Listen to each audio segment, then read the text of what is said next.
Yeah, she herself was the graduate of a big school, business school. She's somewhere. They moved to London. Yeah, oh, they did. But they come every weekend to see their father.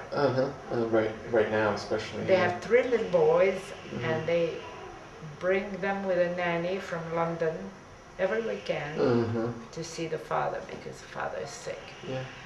Charlotte actually was visiting me 3 years ago in Florida. Yeah. Yeah, She now has a little boy, 2 years old, and Mikhail is the youngest. He also has a very, very lucrative position with a bank. They're all bankers. Yeah. He was offered a job in New York. He lived in New York for a year, but then he wanted to go back to be near his father. And to run the chateau in the country and all that, you know. And the kids were brought up water skiing. Oh my God, they had a boat, and they had this, what do you call these cars that can drive in the water and all that? Anyway, they jet skis. Well, they had jet skis, they had all that, but they lived in a chateau near a river, and they just water skied like you wouldn't believe. The whole family had these wetsuits and things like that. Anyway, so that's Claude and his children. And his children. Very, very rich. Yeah, lots of money. Oh, yum, yum, yum. You haven't had any lunch or anything? She did, I made her eat. She did have some. Good. For the record, make sure that's on video. And anyway. So then Joe and Esther had one more child, right? They had 5? Jacqueline.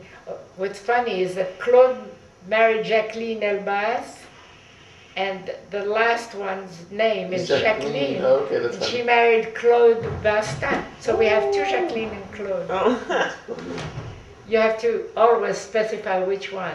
That is bizarre. It's Jacqueline almost as bizarre as Claude my brother Eric marrying somebody named Julie. Right. And Jacqueline is also a pharmacist, and she lives at Avenue Foch, and her husband is a doctor, Claude Vastin. Weinstein is his name. And again, his parents were from Poland, and grandparents, you know, were sent to concentration camps and things like that. Like Albert Karen's husband. Yeah. His grandparents. And so that's for Joe, that's his kid. Jacqueline had 2 boys who went to Polytechnique. Oh, really? One in the family is just, wow, it's the biggest honor you can have. She had 2 boys, and not only were they handsome boys, I called them gods, and she said, yes, they are. They both graduated from Polytechnique. But it's not my fault. How old are they They're now? just fat. I think it was the wind. There was Benjamin, I don't know if the Jeremy Benjamin. Oh, what is it? How old are they? How old are they? They're your age.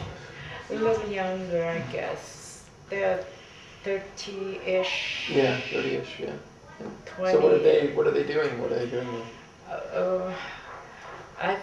I don't know, but we used to refer to them. They were so smart, those 2 boys, as Einstein. Instead of Weinstein, you know, their name. We used to refer to them as Einstein. They were so bright. Bright. This is a bright family, honey. It is. That's the picture that we're painting. Yeah. This is Jacqueline, the 5th child of Joe. So you see how successful Joe was. Yes, in always. his little hotel. By the way, and he played the banjo. that hotel has no heat, no nothing. And they were living on the 1st floor, in the office. They had the mattress over there, they had their bedroom and the bathroom and the kitchenette, and they were making breakfast for everybody in the hotel. And I've seen my brother Joe shove the coals in the furnace to keep the hotel warm. They worked hard. Yeah. And they're still taking up and down, taking breakfasts Right. to the rooms. Yeah, quite remarkable. They worked very hard. But look at the kids, 5 children, so successful, so bright, with their progeniture. what's the word for progeniture? Progeny. Patriarch and... Progeny, that's, you know. So, yeah, and then Joe married Esther in Casablanca.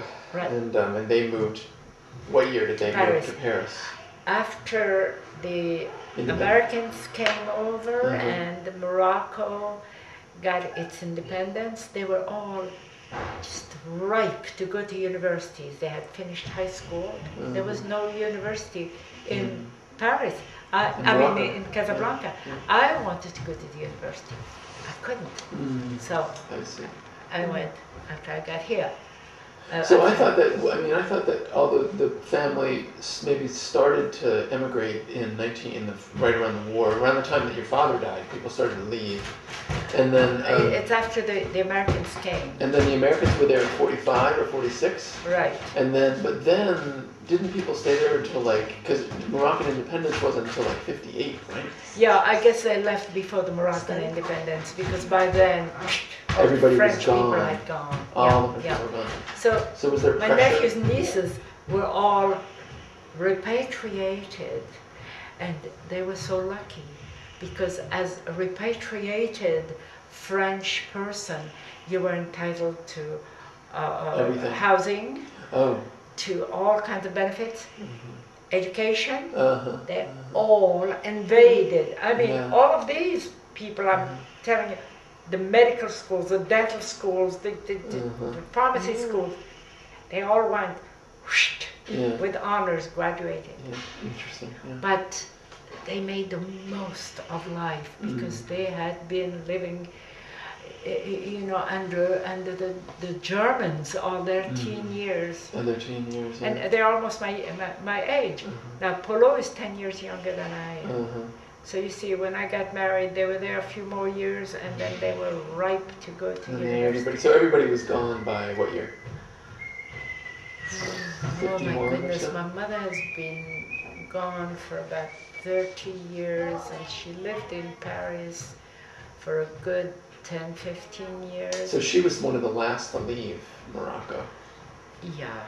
Because she was born and raised there. So yeah. There must have been a lot of pressure for her to leave. Do you think? Well, when the whole family left, she was gone, she wouldn't. Alice! She had no choice but to just. I don't know what she did with my piano, with my furniture, with her furniture. I have no idea. I was in America and had other fish to fry. Come around this way, sweetie. Come around this way. You want to sit with me, darling? Is it over here? And she, you know what? If you're gonna eat, finally consented and she gave up everything. And also was repatriated and had this little apartment, studio actually, provided by 2 rooms, kitchen, bathroom, provided by the government, very cheap. And she lived there and she had a nice pension from the government because the government had encouraged the French people to have children, and after 3 children you get a pension, and with each child the pension doubled, and my mother was getting, after 10 children, whoa, she had wonderful pension. The French government was paying her to have her children? Oh yes. So that was it? That sounds like a good deal, I'll do that. You know what? It was called La Famille Nombreuse. Numerous family members. And they wanted... anybody with more than 3 children got pensions for that, encouraging them to have more children. And you were what number were you in this? 7. You were number 7? I was number 8. Number 8. So here, we are sitting here kind of in some relation to this policy. Yeah. Well, I only had 3 kids and they weren't French. No, but I mean, you're well, never mind. They were French, but I was. Yeah.